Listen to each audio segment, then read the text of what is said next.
राहुल गांधी, अखिलेश यादव, सोनिया गांधी, प्रियंका गांधी, सोनिया गांधी, अखिलेश यादव, प्रियंका गांधी, अखिलेश यादव, राहुल गांधी, अखिलेश यादव। 5 लाख, 5 लाख।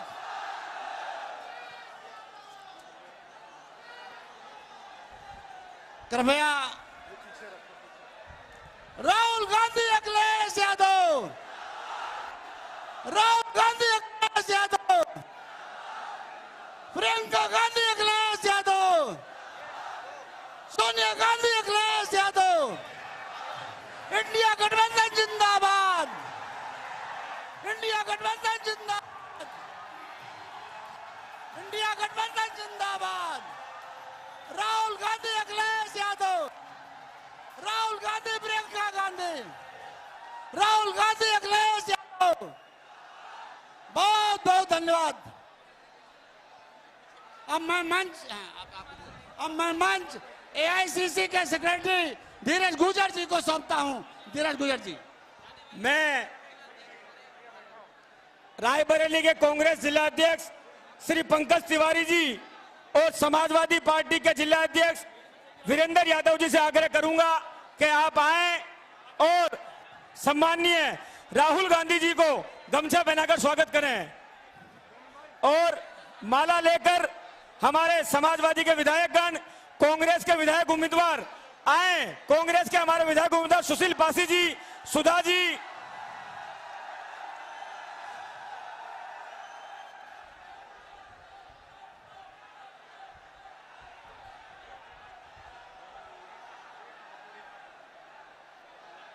मैं सुधा मिश्रा जी से और महिला कांग्रेस के अध्यक्ष से आग्रह करूंगा सम्मान्य प्रियंका गांधी जी को कांग्रेस का गमछा पहनाकर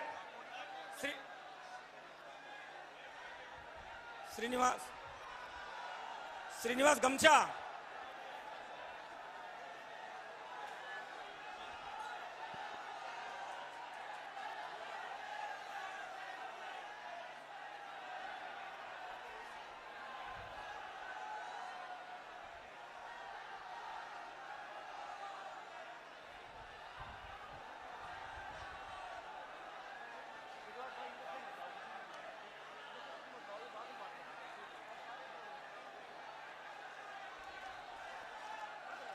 मैं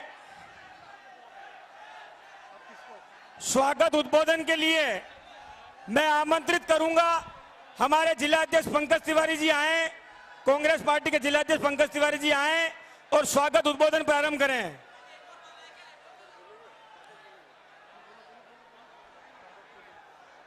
आज हम लोग बहुत ही हर्षित हैं, प्रफुल्लित हैं।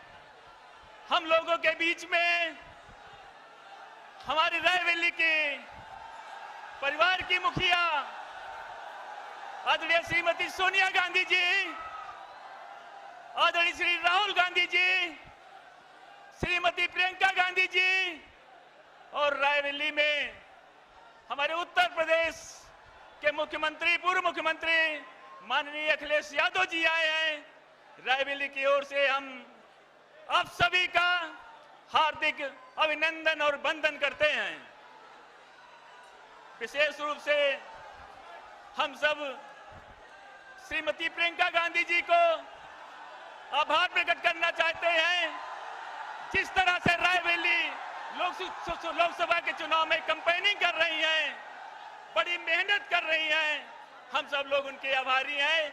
निश्चित ही आप सबके मार्गदर्शन में हमारे रायबरेली की देवतुल्य जनता आपको इस रायबरेली जिले से भारी बहुमत से विजयी बनाएगी। विरोधियों की जमानत जब्त होगी। जय हिंद, जय भारत, जय कांग्रेस।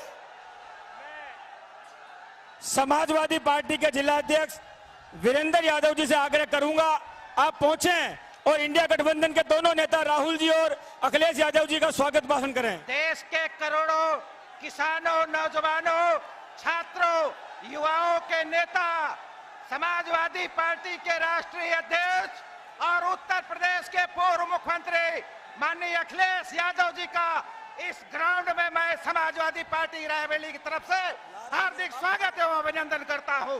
इनके साथ कांग्रेस पार्टी के नेता और आप सबके बहुत ही शानदार प्रत्याशी आदरणीय राहुल गांधी जी का मैं स्वागत करता हूं, अभिनंदन करता हूं और समाजवादी पार्टी के साथियों आपका आभार प्रकट करता हूं कि आपने उनको माननीय अखिलेश यादव जी के आह्वान पर इतना बड़ा समर्थन दिया है। गांव-गांव, बूथ-बूथ आपने समर्थन दिया है, उसके लिए मैं आपका कोर्ट से धन्यवाद देता हूं। इस अवसर पर उपस्थित कांग्रेस की नेता श्रीमती प्रियंका गांधी जी और हमारी पार्टी के सभी विधायकगण और कांग्रेस पार्टी के सभी नेतागणों का मैं समाजवादी पार्टी रायबरेली की तरफ से स्वागत करता हूं, अभिनंदन करता हूं। एक बात कहना चाहता हूं, रायबरेली का विकास अगर किसी ने किया है तो समाजवादी पार्टी ने, नेताजी ने और अखिलेश यादव जी ने किया है। उनके साथ साथ कांग्रेस पार्टी ने भी करने का काम किया है। मैं अधिक समय न लेकर के यही आह्वान करता हूं कि समाजवादी साथियों, आपका एक एक वोट राहुल गांधी जी के खाते में माननीय अखिलेश यादव जी के हाथों को मजबूत करने के लिए पड़ना चाहिए। बहुत बहुत धन्यवाद। जय समाजवाद, अखिलेश यादव जिंदाबाद, राहुल गांधी जिंदाबाद। अब आप सबके बीच में जिन्होंने इस देश के अंदर लड़की हूं लड़ सकती का नारा दिया, इस चुनाव की संचालन करता अमेठी और रायबरेली की भैया जी आदरणीय प्रियंका गांधी जी से आग्रह करूंगा, आप आए और हमें अपना संबोधन प्रदान करें। आदरणीय प्रियंका गांधी जी, प्रियंका गांधी। आदरणीय श्री अखिलेश यादव जी, श्री राहुल गांधी जी, मेरे बड़े भाई श्री भूपेश बघेल जी, श्री केसी वेणुगोपाल जी, श्री अविनाश पांडे जी, श्री प्रमोद तिवारी जी, मंच पर आसीन सभी नेतागण, मेरे प्यारे कार्यकर्तागण, रायबरेली के मेरे प्यारे भाइयों और बहनों, आप सबका इस ऐतिहासिक सभा में बहुत बहुत स्वागत।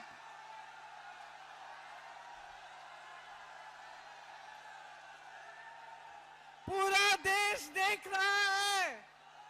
अखिलेश जी, राहुल जी, देखिए ये समाजवादी के कार्यकर्ता और कांग्रेस के कार्यकर्ता एक सेना बनके लड़ रहे हैं, एकजुट एक सेना बनके लड़ रहे हैं और इंडिया गठबंधन को यहाँ उत्तर प्रदेश से विजयी बनाएंगे।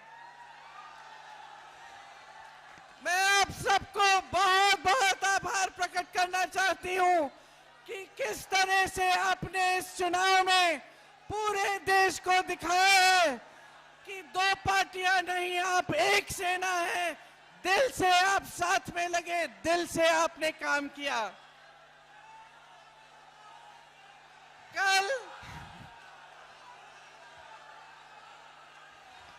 कल चुनाव का आखिरी प्रचार का आखिरी दिन है। 2 हफ्तों से हमने परिश्रम किया है। आप सब गांव-गांव गए हैं। ये रायबरेली क्षेत्र है।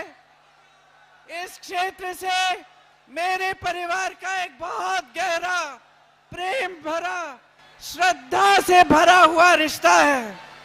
इस रिश्ते को अटूट रखने के लिए आज मेरे बड़े भाई राहुल गांधी जी यहां से आपके प्रत्याशी बने हैं। मैं ज्यादा लंबा नहीं बोलूंगी क्योंकि मेरी आवाज को सुनने की आपकी आदत है। आज अखिलेश जी और राहुल जी आपके सामने बोलेंगे।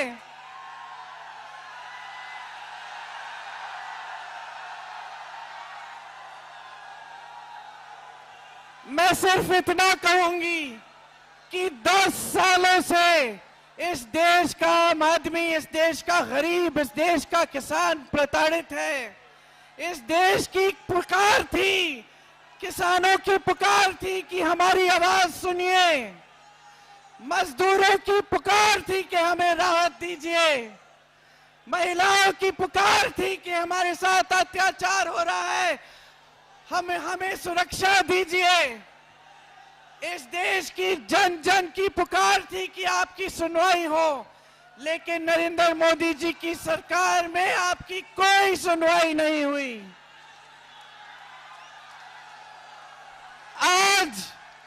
आज इस देश में आंधी उठी है।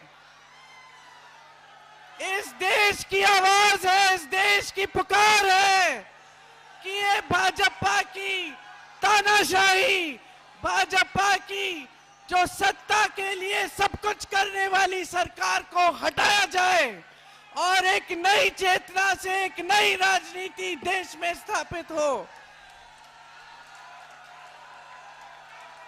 इसका संदेश रायबरेली से पूरे देश में जाना चाहिए। रायबरेली की जागरूक जनता ने 100 साल पहले एक ऐतिहासिक आंदोलन शुरू किया। आप 100 सालों से सबसे जागरूक जनता है।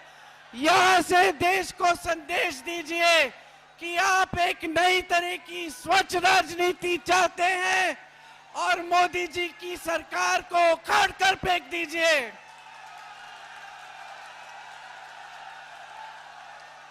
एक बार मेरे साथ जोर से कहिए, 5 लाख पार है, 5 लाख पार है। जय हिंद।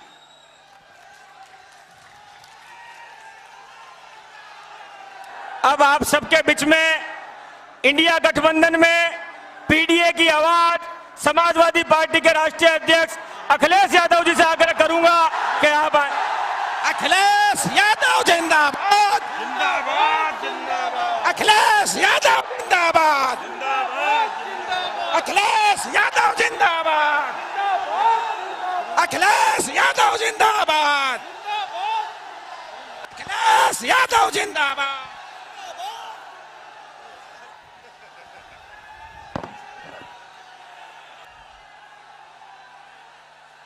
हमारे साथ मंच पर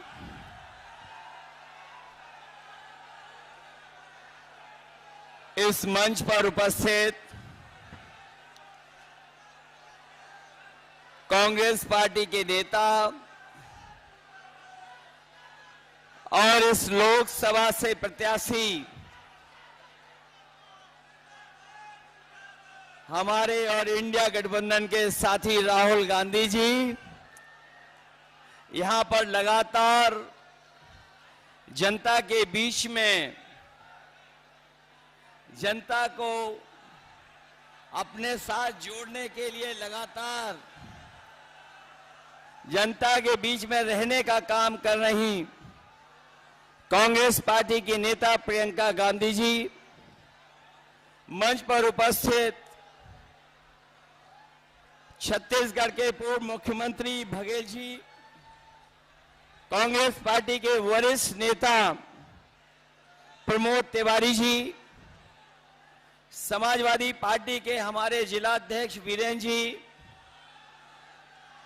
समाजवादी पार्टी से विधायक राजा देवेंद्र प्रताप सिंह जी, विधायक राहुल लोधी जी,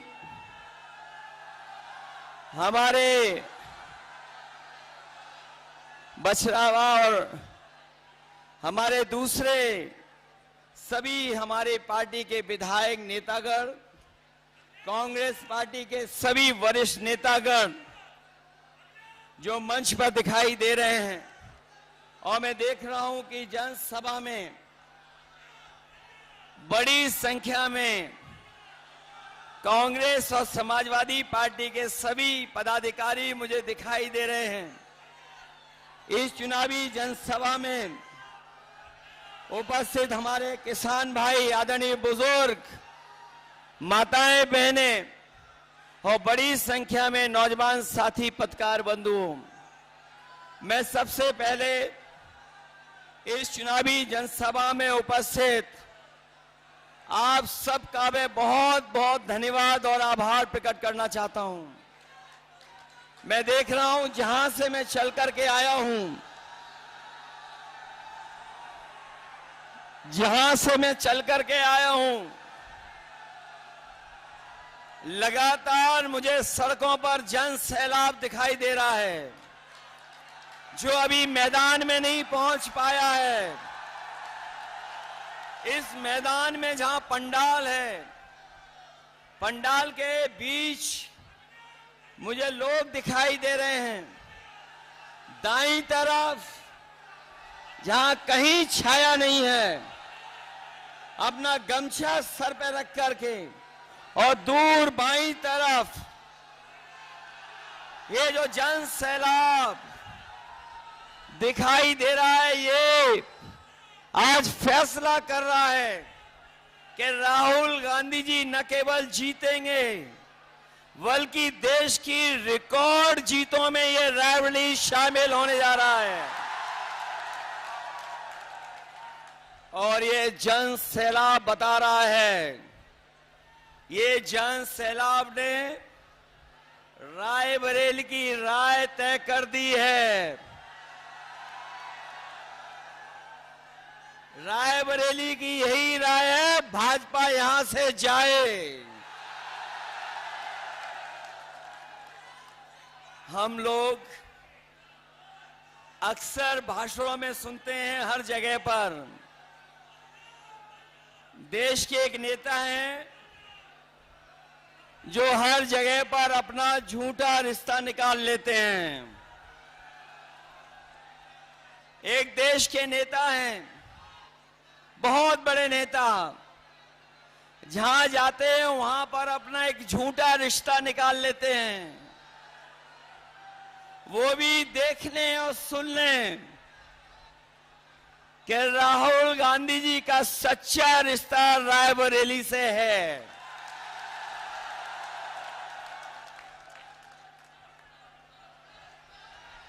ये रायबरेली से सच्चा रिश्ता है। अगर रा से रायबरेली है तो रा से राहुल भी है। जो लोग गिनती नहीं समझ पाते हैं, वो भी गिनती समझ लें। एक और एक 11 हो गया है, और बीजेपी 9-2-11 हो गई है। बताओ, बीजेपी 9-2-11 हो गई कि नहीं हो गई? जो लोग 4 चरणों का चुनाव देख चुके होंगे, वो जानते होंगे कि अब भारतीय जनता पार्टी 4 चरणों में चारों खाने चित हो गई है। ये भाजपा का रथ, ये जो भाजपा के लोग घूम रहे हैं, इस बार उत्तर प्रदेश में फंसे नहीं हैं। इस बार जनता ने इन्हें, बताओ, जनता ने इन्हें फंसा दिया कि नहीं फंसा दिया? इनका रथ धस गया कि नहीं धस गया? और याद रखना, ये बीजेपी वाले वही लोग हैं जो किसानों के ऊपर 4 काले कानून लागू कर रहे थे। काले कानून लागू कर रहे थे, याद है कि नहीं याद है? हमारे किसानों को खड़ा होना पड़ा, लड़ना पड़ा, हजारों शहीद हुए, लेकिन पीछे नहीं हटे। किसान तभी पीछे हटा जब सरकार ने काले कानून वापस ले लिए। किसानों पे काले कानून लागू करने वाले भारतीय जनता पार्टी के लोग न केवल उनकी जमीन कब्जा करना चाहते थे, खेत, बल्कि उनकी पैदावार की भी लूट करना चाहते थे। ये किसानों को आय दुगुनी की बात कहने वाले लोग, किसानों को आय दोगुनी का वादा करने वाले, उनकी हर बात झूठी निकली कि नहीं निकली? उनका वादा झूठा रहा कि नहीं रहा? और न केवल इन्होंने किसानों को धोखा दिया, बल्कि यहां एक एक नौजवान जानता होगा कि अगर वो तैयारी करके परीक्षा लिखने गया, उन परीक्षाओं के पेपर लीक करा दिए, पेपर रद्द कर दिया। और याद रखना नौजवानों, इन्होंने जानबूझ करके पेपर लीक कराए हैं, और इसलिए कराए क्योंकि नौजवानों को इन्हें नौकरी न देनी पड़ जाए। हर परीक्षा का पेपर लीक हुआ, और एक परीक्षा का नहीं, 10 से ज्यादा परीक्षाओं के पेपर लीक करा दिए। न केवल हमारे नौजवानों की नौकरी छीनी है, बल्कि 10 साल में हमारे नौजवानों का 1/3 जीवन इन्होंने बर्बाद किया है। बताओ, 1/3 जीवन बर्बाद हुआ कि नहीं हुआ? इसलिए इस चुनाव में सावधान हो कि नहीं हो आप लोग। और महंगाई कहां पहुंचा दी है। अभी हम अमेठी से होकर के आए हैं, सिलेंडर वाले सांसद जी के क्षेत्र से। वहां जो जन सैलाब देखा, उससे वहां के सांसद सरेंडर हो गए। बताओ, आज कीमत कहां पहुंचा दी? डीजल पेट्रोल कहां पहुंच गया? और हमारे नौजवान कभी कभी मोटरसाइकिल खरीद लेते थे। 10 साल पहले क्या कीमत थी मोटरसाइकिल की, और आज कीमत क्या है? 1 लाख से ऊपर पहुंचा दिया कि नहीं पहुंचा दिया? बिजली महंगी कर दी कि नहीं कर दी? इन्होंने बिजली नहीं बनाई, ना सब स्टेशन लगाए, ना कोई सुविधा दी। लेकिन जब बिजली का बिल आ रहा है तो आपको करंट लग रहा कि नहीं लग रहा? बीजेपी के लोगों ने आपके साथ धोखा किया कि नहीं किया? इसलिए न केवल हमारे किसानों की बोरी से चोरी की है, बोरी से चोरी हुई, पहले 5 किलो, फिर 5 किलो, बताओ 10 किलो की चोरी हो गई कि नहीं हो गई? और जो नैनो यूरिया देते हैं, नैनो यूरिया तभी खरीदते हैं, या नैनो यूरिया को बिकवाने के लिए नया फार्मूला निकाला है कि जब तक डीएपी नहीं लोगे तब तक, या नैनो यूरिया नहीं लोगे तो डीएपी नहीं मिलेगी। ये सुनने में आ रहा है जिसने नैनो यूरिया बनाई वो भी भारत छोड़ के चला गया। इधर बीजेपी के लोग बड़े घबराए हुए हैं।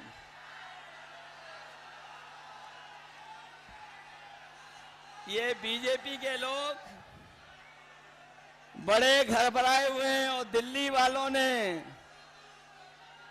जब से सुना है कि इंडिया गठबंधन गरीबों के लिए फैसले ले रहा है, ये दिल्ली वालों ने जब से सुना है, दिल्ली वालों ने जब से सुना कि गरीबों के लिए फैसले होने जा रहे हैं, तब से वो आपके प्रत्याशी के खटाखट खटाखट खटाखट की नकल करने लगे हैं।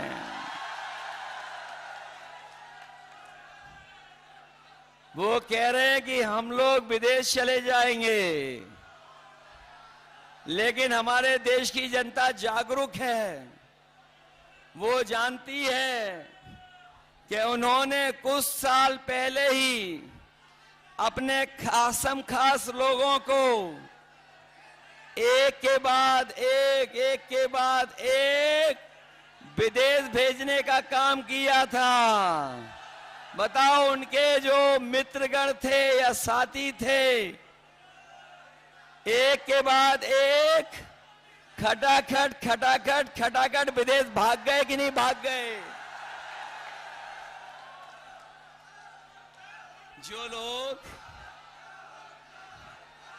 जो लोग देश को सपना दिखा रहे थे बड़ा बनाने का, बताओ कर्जे में डुबा दिया देश को कि नहीं डुबा दिया? और अब ये जनता कह रही है इनसे, अब जनता इनसे कह रही है कि अब आपको हटा देंगे, फटाफट फटाफट फटाफट। बताओ इन्हें हटा दोगे कि नहीं हटा दोगे? और जो कहते थे कि ना खाएंगे ना खाने देंगे, याद है कि नहीं याद है? जो कहते थे कि ना खाएंगे ना खाने देंगे, बताओ वो सब डकार गए कि नहीं डकार गए? डकार गए और कह रहे हैं गटागट गटागट गटागट। बताओ खाने के बाद, इलेक्ट्रॉल बॉन्ड के बाद तो इन्होंने डकार भी नहीं ली। इसलिए ये चुनाव हमारे आपके भविष्य का तो है ही है, ये हमारे आपके भविष्य का चुनाव तो है ही है। इसके साथ साथ ये हमारे आने वाली पीढ़ी के भविष्य का भी चुनाव है। ये लोग बीजेपी वालों ने हमें आपको वैक्सीन लगवा करके, बताओ हमारी आपकी जान के पीछे पड़ गए कि नहीं पड़ गए? और अभी ये 400 पार का नारा देने के बाद बताओ संविधान को खत्म करना चाहते हैं कि नहीं? बताओ संविधान बचाओगे कि नहीं बचाओगे? ये लोग जो 400 पार का नारा दे रहे थे, ये 400 पार का नारा भूल गए हैं। और आप देख लेना, जैसे जनता का गुस्सा बढ़ता जा रहा है, हर चरण में जनता का गुस्सा इनके खिलाफ बढ़ता चला जा रहा है।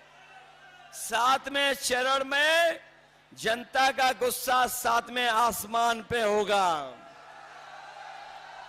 इन्होंने किसान, नौजवान, व्यापारी और संविधान हर एक वर्ग को धोखा दिया। यही देश के प्रधान सांसद आए थे और कह रहे थे हम छुट्टा जानवर की समस्या का समाधान कर देंगे। हमारे किसानों को खेतों पे तार लगवाने पड़ गए। आए दिन किसी की जान जा रही है, कोई सुरक्षित नहीं बचा है। और अब तो ये जो 400 पार का नारा देने वालों को जनता कह रही है, और देश की 140 करोड़ की जनता कह रही है कि इस बार इनको 140 सीटों के लिए भी तरसा देंगे, क्योंकि इन्होंने आरक्षण भी हमारा छीनने का काम किया है। ये हमारे 69,000 वाले शिक्षक भर्ती, ये जानते होंगे, शिक्षा मित्र वाले जानते होंगे, या जिन्होंने तमाम नौकरियां की परीक्षा लिखी वो जानते होंगे कि इस सरकार में सब उल्टा पुल्टा हो रहा है। न केवल नौकरी छीनी जा रही है, नौकरी ना दें जिससे हम आरक्षण नहीं देना चाहते हैं, वहीं 69,000 वाले हर जगह पर बैठे रहे, सालों साल आंदोलन किया, लेकिन उसके बाद भी उन्हें न्याय नहीं मिला। हम अपने किसान, नौजवान और आम लोग कह के जा रहे हैं, ये इंडिया गठबंधन और समाजवादी लोग आने वाले समय में 4 जून के बाद जब बदलाव होगा तो आपकी हर समस्या का समाधान हम लोग करने का काम करेंगे। इसलिए आप सबसे मैं अपील करने आया हूं आप सबसे मैं अपील करने आया हूं, ये चुनाव रायबरेली का पूरा देश देख रहा है, पूरे देश की निगाहें लगी हुई हैं और विशेष हम अपने समाजवादी साथियों से कहेंगे जो यहां पर हैं सभा में और जो हमारे मंच पे भी साथी बैठे हैं कि सब लोग मिलकर के कांग्रेस पार्टी के प्रत्याशी राहुल गांधी जी को ऐतिहासिक वोटों से जिता देना। और जब देश की बड़ी जीतों की गिनती हो, जब देश के बड़ी जीतों की गिनती हो, तो उस गिनती में भी समाजवादियों रायबरेली को शामिल कर देना। बताओ कितने वोट से जिताने जा रहे हो? उसके लिए घबराओगे तो नहीं आप लोग? सुना है बीजेपी का जो प्रत्याशी है वो भू माफिया है।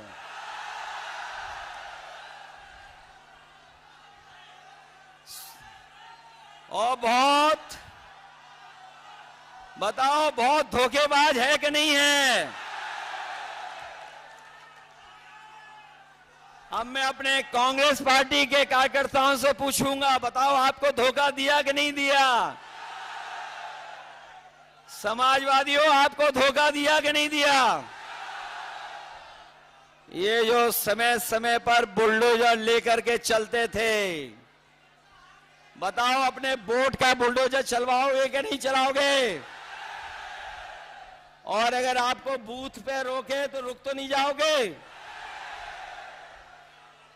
ये रायबरेली वाले हैं, बूथ का रास्ता ढूंढ लोगे कि नहीं ढूंढ लोगे?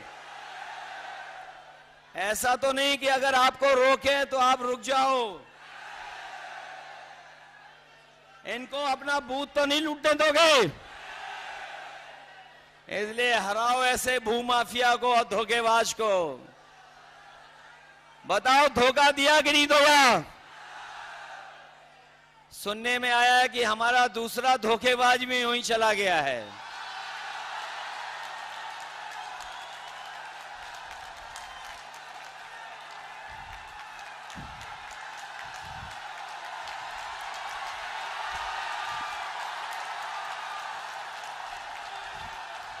और ये जो अभी अभी गया है धोखेबाज,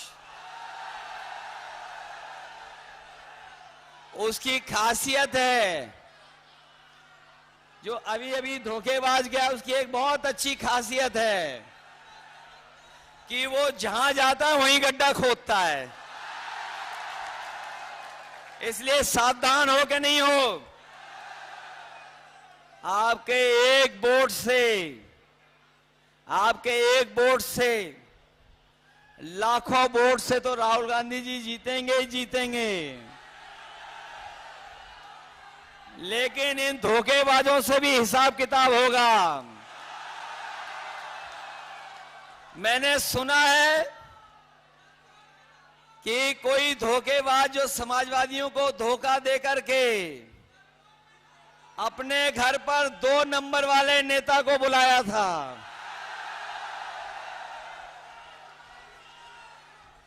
कौन से नंबर वाले नेता को? अरे भाई मैं नहीं बोल सकता 2 नंबरी नेता।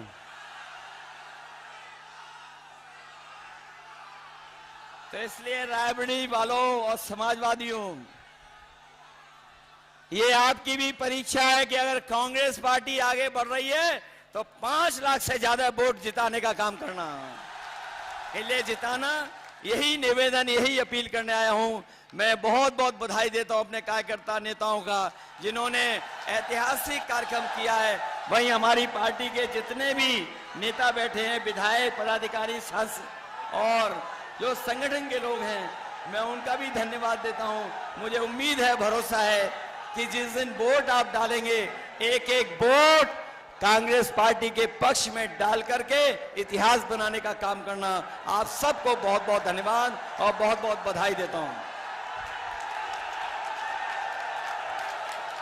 मैं इस देश के अंदर भारत जोड़ो और भारत जोड़ो न्याय यात्रा के माध्यम से विश्व कीर्तिमान बनाने वाले नेता, नफरत के बाजार में मोहब्बत की दुकान खोलने वाले, इस देश में संविधान के रक्षक आदरणीय राहुल गांधी जी से आग्रह करूंगा, आप आए। राहुल गांधी,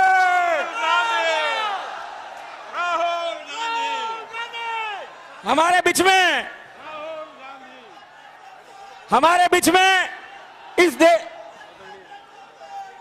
राहुल गांधी जी से मैं आग्रह करूंगा, आप आए और हमें संबोधित करें। संविधान और लोकतंत्र के रक्षक, विश्व कीर्तिमान बनाने वाले नेता, भारत जोड़ो न्याय यात्रा के माध्यम से मोहब्बत की दुकान इस देश में जिन्होंने खोली है, राहुल गांधी जी। एक बार नारा लगाए, राहुल गांधी, राहुल गांधी।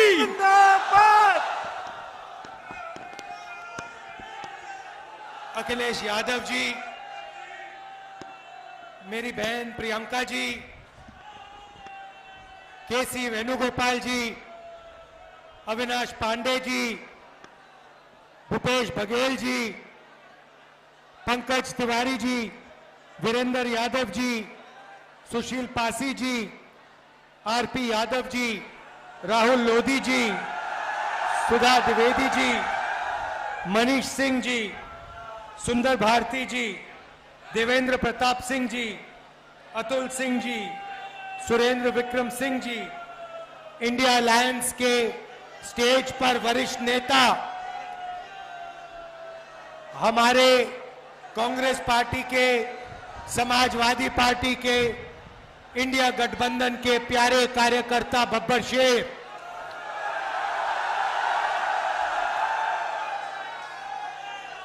मैंने अपनी जिंदगी में इतने बब्बर शेर एक जगह कभी नहीं देखे पहले।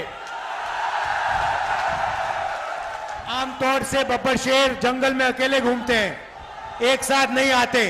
यहां पे हजारों बब्बर शेर एक साथ खड़े हो गए हैं और कहना पड़ेगा भाइयों और बहनों, बब्बर शेरों, आप सबका स्वागत। और कहना पड़ेगा कि मीडिया के हमारे मित्रों, आपका भी यहां बहुत बहुत स्वागत। मगर भाई, ये जो मीडिया के मित्र हैं, हमारे मित्र नहीं है, अखिलेश जी और मेरे नहीं है। ये नरेंद्र मोदी जी के और अदानी के मित्र हैं, अंबानी के मित्र हैं। आपने देखा होगा, अगर आप किसी भी व्यक्ति से पूछो कि हिंदुस्तान में क्या मुद्दे हैं, वो आपको बोलेगा बेरोजगारी, महंगाई, भागीदारी। मगर अगर आप मीडिया से पूछो हिंदुस्तान में कौन से मुद्दे हैं, तो कहेंगे देखो देखो अंबानी जी की शादी हो रही है, देखो देखो नरेंद्र मोदी ने क्या बोला, कोविड के समय बोला थाली बजाओ, देखो देखो क्या कमाल की बात बोली। कोविड आता है, गंगा में लाशों के ढेर लग जाते हैं, प्रधानमंत्री कहते हैं भाई और बहनों, मोबाइल फोन की लाइट जलाओ, थाली बजाओ, और मीडिया के मित्र कहते हैं वाह वाह वाह वाह वाह वाह वाह, क्या बात बोली प्रधानमंत्री ने, क्या बात बोली। मगर अब काफी मजा आ रहा है, क्योंकि जो भी मैं चाहता हूं मैं प्रधानमंत्री के मुंह से बुलवा सकता हूं। मैंने कहा नरेंद्र मोदी जी, आप अदानी अंबानी का नाम कभी नहीं लेते हो। 2 दिन बाद नरेंद्र मोदी जी कहते हैं अदानी अंबानी।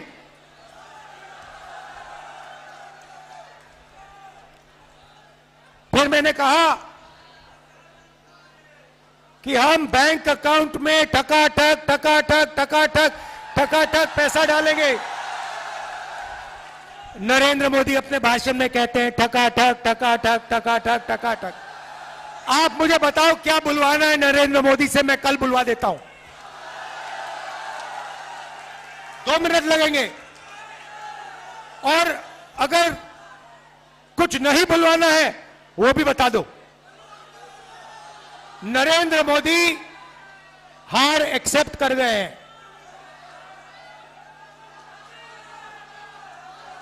जैसे कहते हैं ना गुड बाय, बस हो गई गुड बाय नरेंद्र मोदी जी की।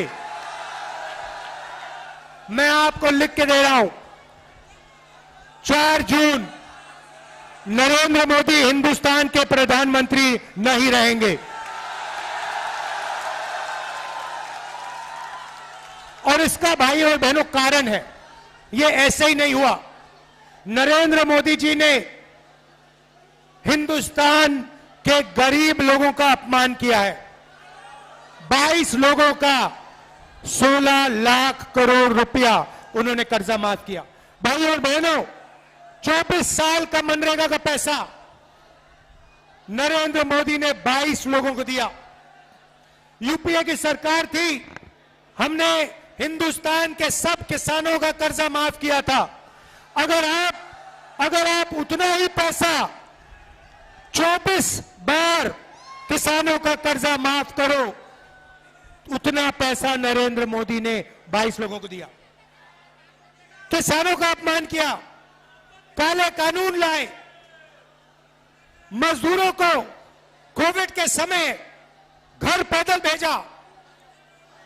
हजारों किलोमीटर मजदूर पैदल चल रहे थे और नरेंद्र मोदी कहते हैं भाई और बहनों थाली बजाओ, थाली बजाओ, थाली बजाओ। इसीलिए 4 जून नरेंद्र मोदी प्रधानमंत्री नहीं होंगे।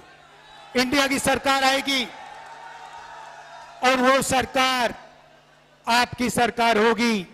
किसानों की, मजदूरों की, छोटे व्यापारियों की, युवाओं की सरकार होगी।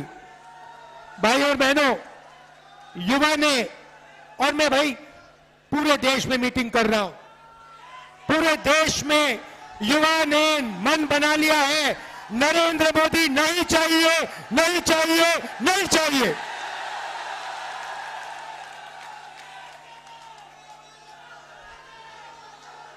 भाई और बहनों, लड़ाई इस किताब की है। ये जो है ना, इसके बिना हिंदुस्तान नहीं बच सकता। ये जो किताब है, ये आपकी किताब है, ये आपकी रक्षा करती है, अदानी अंबानी से आपको बचाती है, आपको जमीन का हक दिलवाया, आपको रोजगार दिलवाती है, आपको आरक्षण दिया, आपको पब्लिक सेक्टर दिया।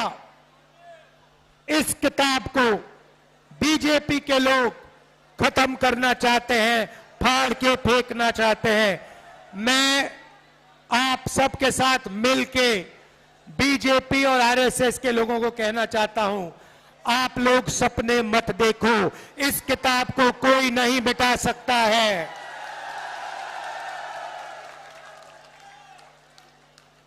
भाइयों और बहनों, अब मजे की बात, मन की बात नहीं, मजे की बात। 4 जून हिंदुस्तान के रायबरेली के सबसे गरीब परिवारों की लिस्ट बनेगी।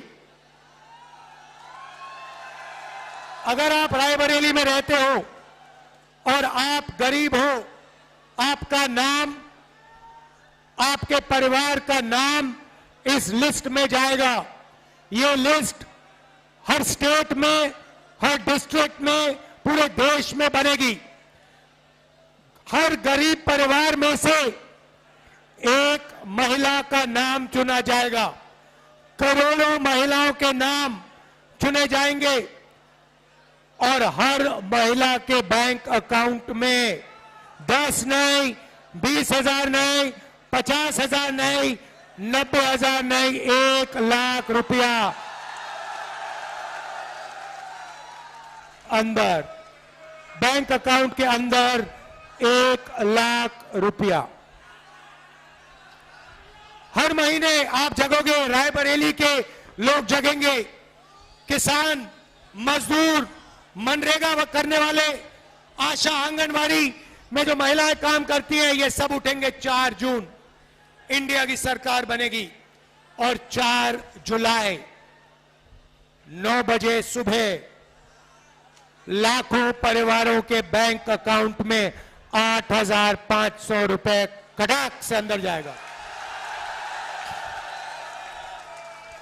एक बार नहीं, जुलाई, अगस्त, सितंबर, अक्टूबर, नवंबर, दिसंबर चलता जाएगा। टका टक टका टक टका टक टका टक टका टक।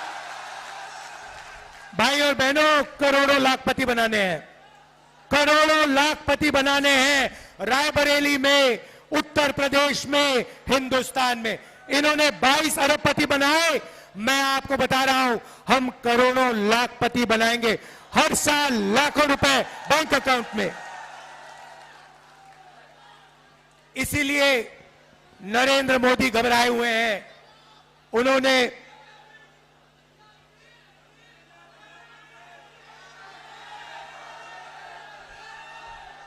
इसीलिए नरेंद्र मोदी टेंशन ले रहे हैं, मगर हम वहां नहीं रुकेंगे। भाई और बहनों, ये जो पैसा है उस दिन तक आएगा जब तक ये परिवार गरीबी रेखा से निकल जाएंगे। अगर ये गरीबी रेखा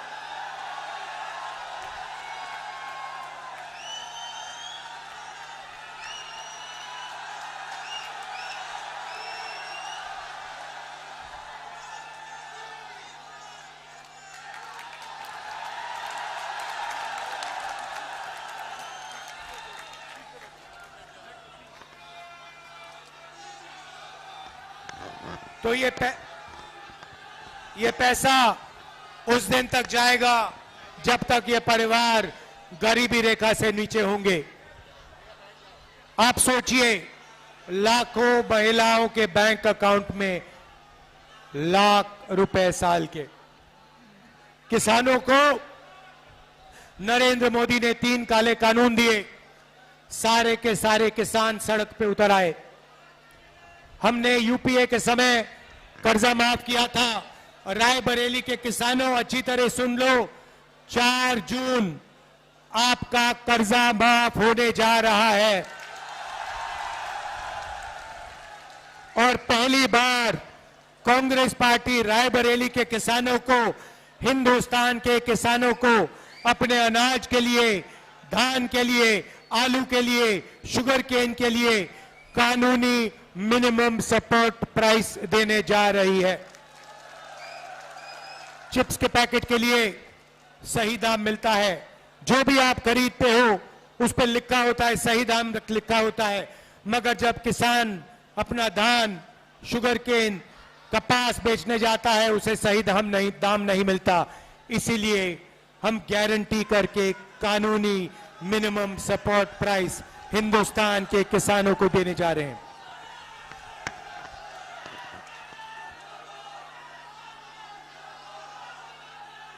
भाई और बहनों, मनरेगा में, रायबरेली में, उत्तर प्रदेश में, देश में करोड़ों लोग रोज मजदूरी करते हैं। नरेंद्र मोदी ने मनरेगा को रोकने की कोशिश की। नरेंद्र मोदी जी मनरेगा में 250 रुपए देते हैं। इंडिया गठबंधन की सरकार आ रही है, आपको हम 400 रुपए मनरेगा के लिए देने जा रहे हैं। आशा और आंगनवाड़ी महिलाओं को कहना चाहता हूं, जितना भी आपको आज पैसा मिलता है उससे दुगना आपको इंडिया गठबंधन की सरकार देने जा रही है। अब युवाओं की बात। भाइयों और बहनों, नरेंद्र मोदी ने 2 करोड़ युवाओं को रोजगार देने की बात की, झूठ कहा। सबसे पहले हमने पता लगाया है 30 लाख सरकारी नौकरियां खाली पड़ी हैं। वो 30 लाख नौकरियां हम आपके हवाले कर देंगे। 15 अगस्त तक काम शुरू। दूसरी बात, अब बहुत सारे युवा कह रहे हैं, रायबरेली के युवा कह रहे हैं, राहुल जी इंडिया गठबंधन महिलाओं को 1 लाख रुपए दे रहा है तो हमारा क्या होगा? सही, यही मैं आपको बताने आया हूं। भाइयों और बहनों, बेरोजगार युवाओं की लिस्ट बनेगी। Graduate, university graduate, college graduate, diploma holder, सबकी लिस्ट बनेगी। हम एक नई योजना ला रहे हैं, जैसे मनरेगा में अधिकार दिया था वैसे हिंदुस्तान के युवाओं को पहली नौकरी पक्की का अधिकार। दुनिया में किसी भी सरकार ने ऐसा काम नहीं किया है। भाइयों बहनों, युवाओं, आपको 1 साल की पहली नौकरी प्राइवेट सेक्टर, सबसे बेहतरीन कंपनीज में, पब्लिक सेक्टर, सरकारी ऑफिसेस, सरकारी कॉलेजेस, यूनिवर्सिटीज, सरकारी अस्पतालों में 1 साल की पक्की नौकरी, बेहतरीन ट्रेनिंग और हर महीने 8,500 रुपए टका अंदर बैंक अकाउंट के अंदर, साल के 1 लाख रुपए आपके बैंक अकाउंट में। पहली नौकरी के बाद आपके लिए परमानेंट नौकरी के लिए रास्ता खुलेगा। आपको ट्रेनिंग मिलेगी और आपके बैंक अकाउंट में पैसा मिलेगा। भाइयों और बहनों, अब मैं आपको इन योजनाओं के पीछे सोच बताना चाहता हूं। नरेंद्र मोदी जी ने अरबपतियों को पैसा दिया। उन्होंने अपना पैसा लंदन, न्यूयॉर्क, अमेरिका भेजा। उन्होंने अपना पैसा विदेश भेजा। हम आप भैया थोड़ा शांत हो जाए, बहुत ऊर्जा है, मगर 2 मिनट शांत हो जाए फिर जोर से चिल्लाना। तो नरेंद्र मोदी जी ने इनको पैसा दिया, इन्होंने अपना पैसा विदेश में खर्च किया। हम हजारों करोड़ रुपए आपके बैंक अकाउंट में डाल रहे हैं। आप इस पैसे को रायबरेली में, उत्तर प्रदेश में, बाकी हिंदुस्तान में, गांव में, छोटे छोटे शहरों में खर्च करोगे। जैसे ही आप खर्च करोगे, फैक्ट्रियां जो माल बनाती हैं, जो आप खरीदोगे, वो फैक्ट्रियां सारी की सारी एक बार फिर चालू हो जाएंगी। नरेंद्र मोदी ने उनको बंद किया। हम आपके बैंक अकाउंट में कैश इंजेक्शन डालकर उन फैक्ट्रियों को जंप स्टार्ट कर रहे हैं। जैसे गाड़ी में पेट्रोल डालते हैं इंजन में और फिर चाबी घुसाते हैं, वैसे ही हम आपके जेब में पेट्रोल डाल रहे हैं, चाबी घुमाएंगे और हिंदुस्तान की सारी फैक्ट्रियां चालू हो जाएंगी। और आपके पास 1 साल की ट्रेनिंग होगी, जेब में पैसा होगा और वही फैक्ट्रियां आपको रोजगार देंगी। देखिए कांग्रेस पार्टी की बेहतरीन सोच। भाइयों और बहनों, आखिरी 2 चीजें कहना चाहता हूं। हम योजना लाए थे, सोनिया जी लाई थी, भोजन के अधिकार की रोज योजना। मनरेगा के बाद हम भोजन का अधिकार की योजना लाए थे और हर गरीब व्यक्तियों को हमने भोजन देने का काम शुरू किया। उस काम को नरेंद्र मोदी करना नहीं चाहते थे, मगर क्योंकि हम योजना लाए, उन्होंने उस योजना को चलाया। मगर अब मैं हिंदुस्तान के गरीबों से कह रहा हूं, आज आपको 5 किलो मिलता है, हम आपको 10 किलो राशन और दाल देंगे। दाल और तेल राशन कार्ड होल्डर्स को देंगे।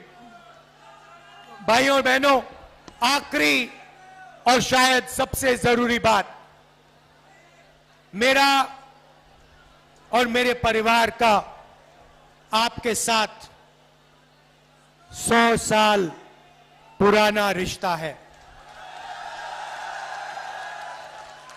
आप मेरी स्पीचेस देख लो। मेरी स्पीचेस में जो भी मैं कहता हूं, मैं सच्चाई बोलता हूं।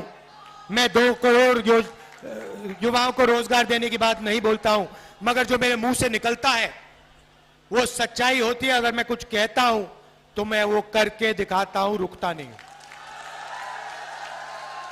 भाइयों और बहनों, कन्याकुमारी से कश्मीर तक 4000 किलोमीटर नफरत के बाजार में मोहब्बत की दुकान खोलने वाला आदमी हूं। 4000 किलोमीटर चला हूं। भाइयों और बहनों, नरेंद्र मोदी जी ने ईडी से मेरा इंटेरोगेशन कराया। 55 घंटे ईडी ने इंटेरोगेशन कराया, सरकारी घर छीन लिया, लोकसभा की सदस्यता रद्द कर दी। मैंने उनसे कहा, ये जो घर है तुम्हारा, इसको उठा के ले जाओ, मुझे ये घर नहीं चाहिए। रायबरेली के जनता में के दिलों में मेरा घर है, हिंदुस्तान की जनता के दिल में मेरा घर है। मुझे घर की कोई जरूरत नहीं है। मेरे पास हिंदुस्तान में करोड़ों घर है, आपके दिल में घर है। भाइयों बहनों, मैं पीछे नहीं हटता हूं। और एक बात समझ लो, वो आप समझ गए हो, नरेंद्र मोदी से मैं डरता नहीं हूं। अगर कोई डरता है तो नरेंद्र मोदी डरता है। तो ये रिश्ता है, ये पुराना रिश्ता है, 100 साल पुराना रिश्ता है। मेरी दादी इंदिरा गांधी यहां से लड़ी, उसके बाद मेरी माता जी सोनिया जी जो यहां आई, वो आपकी एमपी रही, और उनका भी आपके साथ प्यार का रिश्ता है, इज्जत का रिश्ता है। और उन्होंने भी आपके साथ सिर्फ सच्चाई बोली है, सिर्फ सच्चाई बोली है, सिर्फ सच्चाई बोली है। तो मैं आपसे कहना चाहता हूं, आप अग्निवीर का बोलूंगा, आपका और मेरा रिश्ता दिल का रिश्ता है, सच्चाई का रिश्ता है। और मैं आपके लिए जो भी मैं आपसे कहूंगा, वो मैं आपके लिए करके दिखाऊंगा।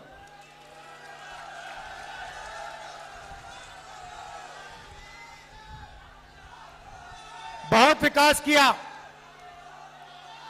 मगर बहुत काम बाकी है। और रायबरेली को पहले नंबर पर पहुंचाना है। ये शिक्षा का सेंटर है, ये सिर्फ उत्तर प्रदेश का नहीं, हिंदुस्तान का नहीं, ये दुनिया का शिक्षा का सेंटर बनना चाहिए।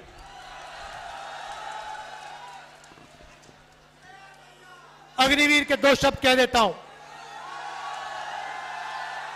युवाओं से सरकारी कंपनियां प्राइवेटाइज करके नरेंद्र मोदी ने रोजगार छीना, नोटबंदी करके, गलत जीएसटी लागू करके रोजगार छीना।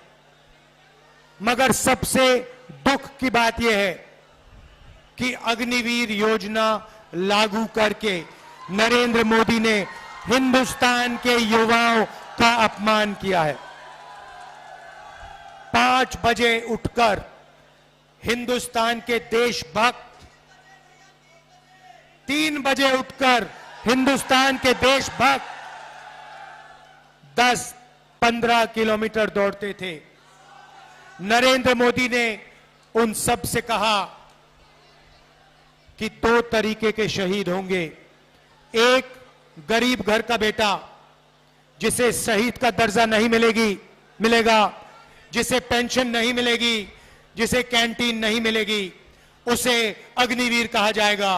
और दूसरा, अमीर घर का बेटा जो अग्निवीर नहीं होगा, जिसको सारी की सारी सुविधाएं मिलेंगी, पेंशन मिलेगी, शहीद का दर्जा मिलेगा, कैंटीन मिलेगी। ये नरेंद्र मोदी की योजना है, ये देशभक्ति की योजना नहीं है, ये देश को कमजोर करने की योजना है।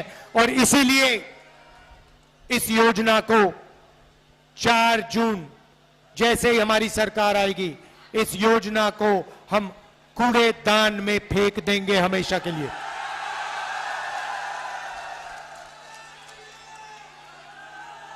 कूड़ेदान में अग्निवीर योजना को उठा के फेंक देंगे।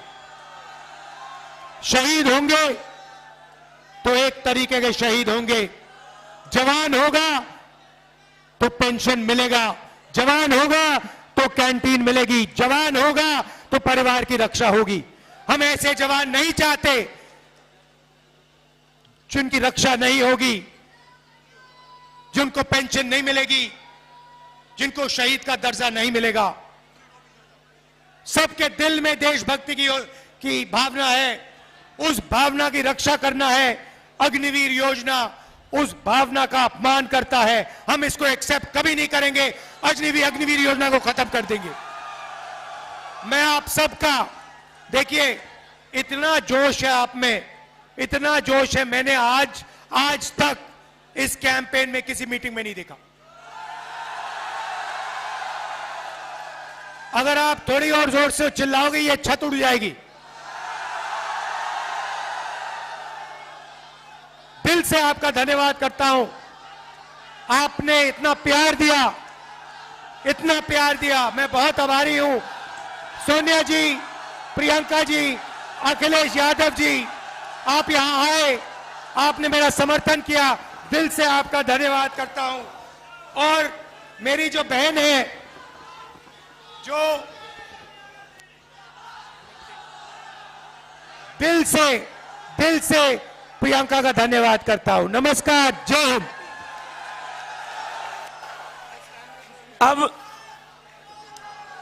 हम सबके बीच में त्याग, समर्पण और देश सेवा की प्रतिमूर्ति आदरणीय सोनिया गांधी जी से आग्रह करूंगा, हम सबको संबोधित करें और अपना आशीर्वाद प्रदान करें। सबसे मेरा आग्रह है, शांतिपूर्वक हम सुनेंगे आदरणीय सोनिया गांधी जी। राहुल, अखिलेश यादव जी, केसी वेणुगोपाल जी, प्रियंका, भूपेश बघेल जी, अविनाश पांडे जी, प्रमोद तिवारी जी, मंच पर सभी उपस्थित नेतागण, आप कार्यकर्तागण, रायबरेली के मेरे परिवारजनों, मुझे खुशी है कि आज काफ़ी समय के बाद आपके बीच आने का मौका मिला है। मैं हृदय से आपकी आभारी हूँ। आपके सामने मेरा सिर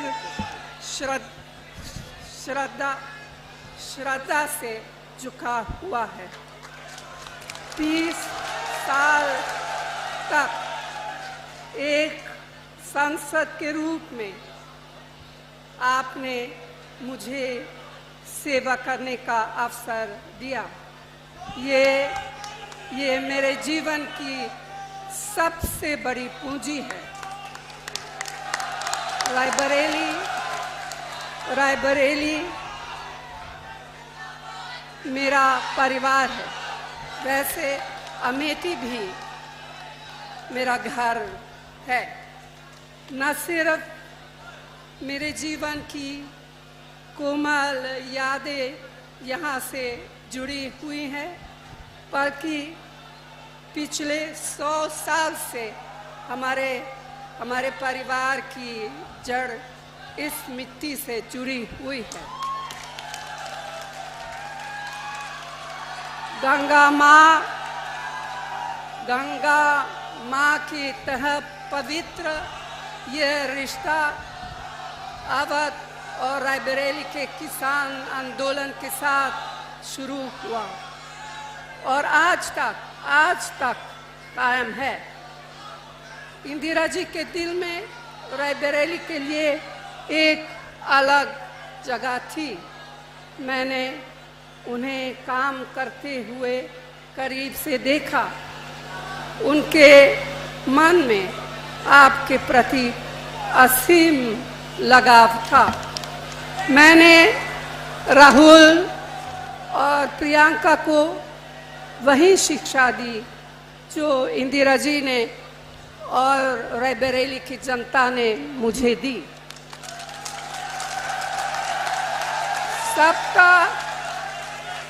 सबका आदर करो, कमजोर की रक्षा करो, अन्याय के खिलाफ जनता के अधिकार के लिए जिससे भी लड़ना पड़े लड़ जाओ।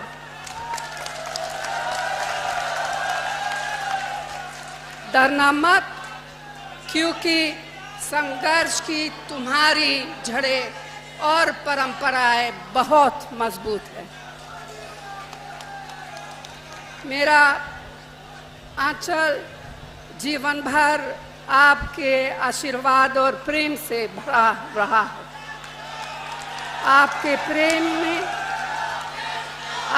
प्रेम ने मुझे कभी अकेले नहीं पड़ने दिया।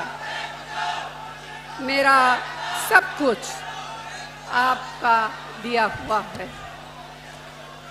तो भाई और बहनों, मैं आपको अपना बेटा सौंप रही हूँ।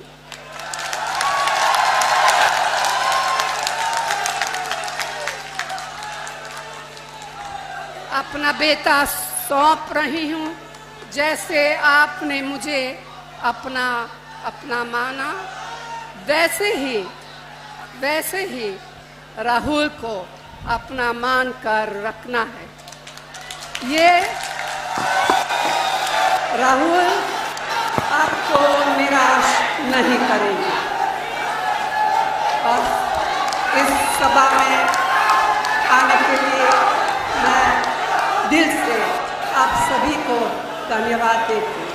धन्यवाद। जय हिंद। मैं एक बार मेरा आग्रह है, सब लोग बैठ जाएंगे। मैं साथियों से आग्रह करूंगा, एक बार म्यूजिक बंद। मैं आग्रह करूंगा विजय अग्निहोत्री जी, मोहम्मद इलियास जी, ओपी श्रीवास्तव जी, शत्रुघ्न सोनकर जी, आरपी यादव जी, अशोक सिंह जी और अजयपाल सिंह जी आए और इस देश में त्याग, समर्पण और देश सेवा की प्रतिमूर्ति आदरणीय सोनिया गांधी जी का स्वागत करें। सोनिया गांधी जी का स्वागत करें।